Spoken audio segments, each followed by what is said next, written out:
BJP ప్రభుత్వం 10 ఏళ్లు అధికారంలో ఉండి తెలంగాణ రాష్ట్రానికి ఇచ్చిన ఒక్క హామీ నెరవేర్చలేదని మంత్రి పొంగులేటి శ్రీనివాసరెడ్డి తెలిపారు. రిజర్వేషన్లు ఎత్తేస్తామని బీజేపీ నాయకులు అంటున్నారు. రిజర్వేషన్లు కావాలా వద్దా అని ప్రజలు నిర్ణయించుకోవాలని మంత్రి పొంగులేటి అన్నారు.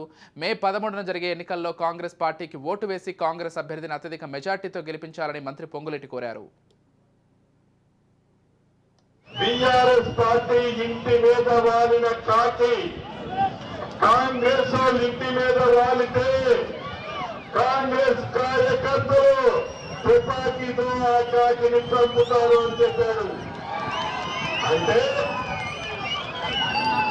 కాంగ్రెస్ పార్టీతో కానీ ఇండియా కూటమితో కానీ నీకు సంబంధం లేదని నీకు అర్థమై ఉంటుంది అనుకుంటాను.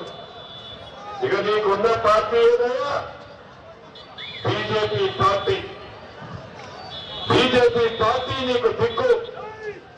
నీ బిడ్డ జైల్లో ఉంటే నీ బిడ్డను ఇనిపించుకోవడం కోసం